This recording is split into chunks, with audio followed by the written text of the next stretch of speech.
সামর্থ্য আল্লাহ দিচ্ছেন না ততদিন পর্যন্ত নিজেকে সংযত রাখতে হবে, হারাম সম্পর্কে জড়ানো যাবে।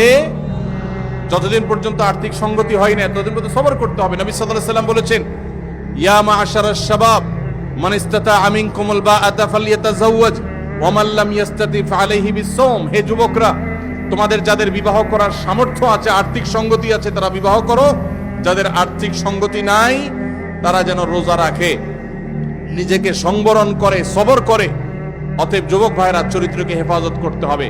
চরিত্র হেফাজত করতে পারলে এটা আপনাদের জন্য অনেক বড় অ্যাচিভমেন্ট, এটা অনেক বড় ইবাদত, এটা আল্লাহর কাছে আপনাদের তাকওয়া প্রমাণের অনেক বড় সুযোগ। আল্লাহ তাআলা আমাদের যুবক ভাইদের চরিত্রগুলোকে হেফাজত করার তৌফিক নসিব করুন।